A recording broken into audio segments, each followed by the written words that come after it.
Апимондию 2021 планируют провести на 2 площадках башкирской столицы. Какие планируются мероприятия в рамках Апимондии, расскажем сегодня в программе. Здравствуйте, с вами традиционно в это время еженедельная программа «Агробизнес» и я ее ведущая Роза Хузина. И сегодня в выпуске.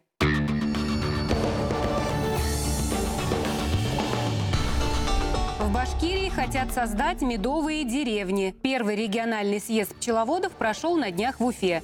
Ученые Башкирского аграрного университета разработали трактор на метане. И прогнозы от ведущего эксперта на молочном рынке вполне оптимистичные. Подробности далее в программе.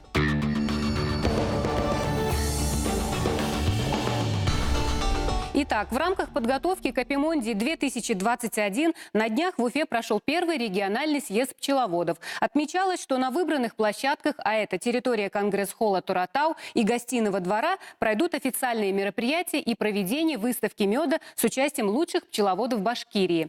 Также в рамках подготовки к Апимондии разрабатываются экскурсионные маршруты по Уфе и республике, Дому меда, лаборатории. На съезд пчеловодов в Уфу приехал и президент Национального союза пчеловодов России Арнольд Бутов. Не один раз бываю здесь, вижу изменения позитивные, но меня трогает то, что уже давно башкирское правительство уделяет особое внимание этой отрасли. В России нет подобного отношения к этой отрасли. Поэтому не случайно правительство Башкирии выступили с инициативой провести Всемирный конгресс на территории Башкирии. Это очень ответственно, это взяли на себя такую ответственность, потому что весь мир приедет посмотреть, что из себя представляет пчеловодство Башкирии. Поэтому сейчас очень серьезно разрабатывают меры так, чтобы был этот конгресс один из лучших в мире конгресс, понимаете, в истории пчеловодства. Сейчас собрались первую информацию дать, как идет ход подготовки к этому конгрессу. Мы в мае поедем, в Монреаль, уже будем докладывать о конгрессу Апимондии, Генеральной Ассамблее, как у нас идет, какие трудности, что удалось сделать, программу. Арнольд Бутов, рассказывая о предстоящей 47-й Апимондии, подчеркнул, что это уникальный шанс для башкирских пчеловодов познакомиться с мировым ассортиментом меда и изучить все ведущие технологии в этой отрасли. Стоит отметить, на съезде пчеловодов были затронуты и проблемные вопросы. Вопросы фальсификации меда. Сейчас и в России, и в мире очень тревожная ситуация сложилась. Благодаря тому, что подключились переработчики и посредники, они портят эту продукцию. Всякие композиции, и, к сожалению, участвуют в этом процессе и ученые некоторые наши. Мед должен поступать на стол потребителю только в натуральном виде. Как пчела сделала мед с помощью пчеловода, так этот продукт, король биологически активных продуктов, должен поступать на стол потребителю. Это даст ему укрепить здоровье, дух и все остальное. А вот эти композиции, они наоборот усугубляют, понимаете, добавляют разные ингредиенты, которые не укрепляют иммунитет и здоровье, а наоборот ухудшают. Поэтому сейчас должен серьезный разговор состояться в том, чтобы пчеловоды активно сами приняли участие в защите качества своей продукции. И не доверяли посредникам, которые потом будут превращать мед в какой-то некачественный продукт. У нашего региона есть ли все шансы выходить на мировой экспорт? Есть, конечно. Но если не помешают опять посредники и переработчики. Потому что вот мы сейчас пересматриваем в Генеральной Ассамблее Апимондии, чтобы право участия на лучший мед в мире представляли сами пчеловоды, не посредники. Бывает так, он покупает у пчеловода и дает этот мед на конкурс. Получает посредник, а пчеловод никакого отношения не имеет. Понимаете? А надо, чтобы поднять авторитет самого товаропроизводителя, а не посредника. И тогда мед Башкирии может завоевать такой авторитет в мире, потому что 2 медали мировых имеет. В 2012 году и в 1976 году в Лейпциге и в Париже. Вот надо это хранить и приумножать. А так, что сейчас вот некоторые локальные, там медаль получил, там медаль. Когда смотришь документ, там фамилии пчеловода нет, а есть организации переработчиков, понимаете? Скажите, а как-то юридически это будет закреплено? Что-то есть? Обязательно, обязательно. Это все сейчас будет специально выработано положение об участии в конкурсе. И Россельхознадзор сейчас усилит контроль за качеством продукции. Уже сертификат будет выдаваться. А Башкирия опять в первых рядах идет. Уже чипы будут, чипы, где есть, начали уже, какой-то процент уже осуществляется при огромной поддержке правительства Башкирии. Это что даст? Во-первых, даст количество, объем меда, который проведен, качество меда и количество пчелосемей точно будет знать. Если где-то обнаружится некачественный мед, то сразу указано, на какой пасеке он произведен. Ну, контроль – это всегда прогресс, понимаете, жесткий контроль. Это в защиту прав потребителя. В ходе мероприятия пчеловоды республики знакомились с ходом подготовки к предстоящему конгрессу Апимонди. Очень активно интересовались действующими программами поддержки и развития пчеловодной отрасли в регионе. Государственная поддержка нужна для того, чтобы инвестиционная составляющая, то есть когда пчеловод тратит на приобретение оборудования, суммы достаточно высокие, государство берет на себя часть затрат. То есть мы возмещаем их затраты до 50%. Допустим, купил оборудование для откачки меда, там, ну вот за 600 тысяч рублей, то 300 тысяч мы будем возмещать. Тем самым мы уменьшаем себестоимость произведенного килограмма меда. По фальсификации мы работаем отдельно, ищем механизмы, юридические механизмы, каким образом нам выстроить защиту нашего бренда и не очень хороших производителей убрать с рынков, убрать с полок.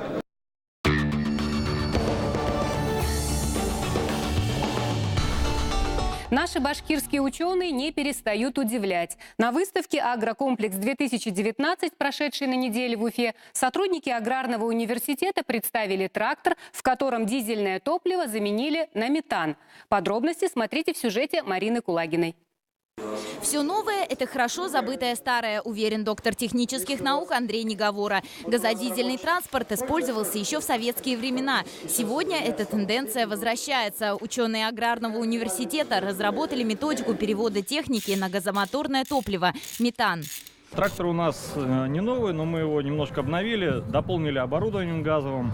У нас получился газодизель, небольшой процент замещения, что дает экономию. Развитие электроники дошло и сюда, и теперь с использованием компьютера мы можем настроить топливную карту этого двигателя так, что максимально эффективно на каждом режиме работы мы можем замещать процент газа. За счет этого резко возросла экономичность данного метода, более эффективно работает, безопасно, двигатель не перегревается, не выходит из строя, как раньше. Экономическая эффективность, экологичность и безопасность – преимущества газомоторного топлива очевидны. Сегодня Башкортостан в лидерах по использованию метана. Это первый в республике газодизельный трактор на электронном управлении. Перевод транспорта и спецтехники на природный газ позволит значительно сократить расходы на топливо. Сегодня большим подспорьем для сельхозпредприятий является государственное субсидирование. До 60% затрат на переоборудование возмещает Министерство сельского хозяйства республики. На выставке «Агрокомплекс-2019» мы пообщались и с ведущим экспертом на мировом рынке молока Артемом Беловым. В интервью нашей программы он рассказал, что молочной отрасли сегодня нужны новые стандарты, которые должны быть не только научно обоснованными, но и учитывать современный уровень технологий производства молочной продукции. Ну а пока ситуация на рынке молока следующая. В настоящий момент сложилась консенсусная ситуация на рынке. Если прошлый год характеризовался рядом негативных тенденций, в том числе серьезным провалом по цене на сырое молоко, то сейчас ситуация выровнялась. Мы видим, что к концу года цена была, и в начале того года цена была на уровне пиковых значений 2017 года. То есть ситуация с ценой более или менее стабилизировалась. Мы ожидаем, что в этом году, конечно же, в летний период будет определенная просадка, но средняя цена за год в этом году, скорее всего, будет чуть выше, чем в 2018 году. Поэтому по цене, наверное, стоит ожидать достаточно комфортной ситуации. Что касается объемов производства, то здесь мы ожидаем, что в 2019 году объемы производства в среднем по России вырастут примерно на 2,5-3%. Исходя из такого прогноза эксперта, напрашивается следующий вопрос. А не возникнет ли в связи с ростом объема производства товарного молока ситуация с переизбытком этого продукта на рынке в этом году? Очень правильный вопрос. Действительно, ситуация с потреблением молочных продуктов в последнее время неустойчива. Если в начале прошлого года мы видели определенные позитивные тенденции, то к концу года, 2018, эти позитивные тенденции, к сожалению, сошли на нет. И в 2019 году в связи с целым неустойчивой ситуацией в экономике Российской Федерации ожидать, что будет серьезный рост потребления молочных продуктов, не стоит. Поэтому мы будем попадать в определенные ножницы. Потребление не нарастет, но растет производство товарного молока. Поэтому у нас в ряде регионов может сложиться локальный дефицит, локальный профицит молока. Это может негативно влиять на цены. Но, с другой стороны, есть несколько факторов, которые позволят купировать эту ситуацию. Ну, во-первых, договоренности с Республикой Беларусь.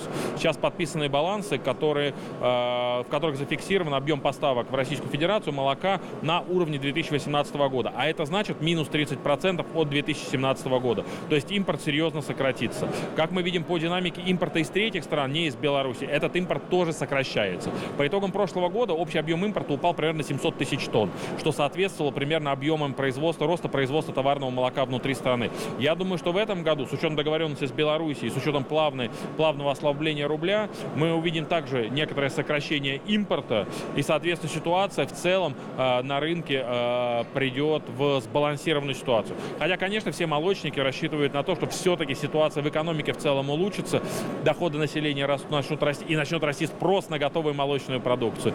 То есть мы регулировать рынок будем не за счет импорта прежде всего, а за счет роста внутреннего производства. И здесь есть очень большие возможности.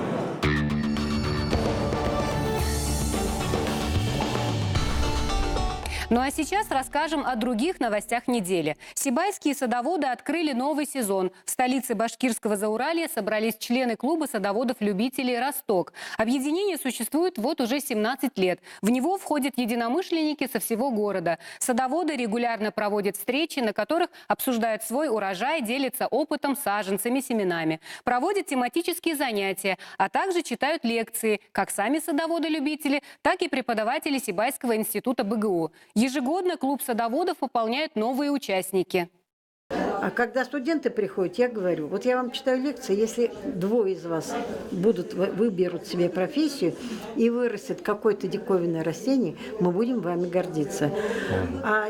Я всем новеньким говорю, клуб «Росток» – это все очень ответственные и очень добрые люди. Мы не говорим слово «дай». У нас нет, говорят «дай», у нас все говорят «на», то есть делятся. Свое дело в селе смело. С таким девизом на днях в Совете Федерации в Москве состоялась встреча председателя Комитета Федерального собрания Российской Федерации по аграрно-продовольственной политике Алексея Майорова с победителями конкурса лидеров общественного мнения среди сельской молодежи. Наш регион представляла Велена Давлетова, технолог сельскохозяйственного потребительского сбытового кооператива из Чешминского района. Она поделилась секретами успеха своего кооператива и предложила свое видение развития села в ближайшее время. Изначально мы развивались как фермерские хозяйства. То есть в нашей деревне очень много фермеров, свое мясо сдавали перекупом, а те уже либо перепродавали с наценкой, либо производили хорошие полуфабрикаты. Соответственно, тоже шло на продажу.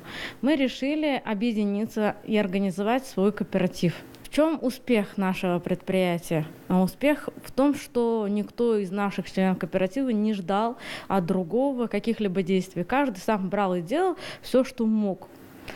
Это привело к тому, что на данный момент у нас уже имеется 2 торговые точки, ожидается расширение, увеличение объемов и многих заинтересовал наш продукт. Он практически на каждом столе уже в Уфе. Всем нравится. С этим лозунгом я участвовала в конкурсе. Победителем стала среди предпринимателей на федеральном уровне и была на встрече с Валентиной Ивановной Матвиенко, где смогли озвучить уже проблемы, которые нас волнуют.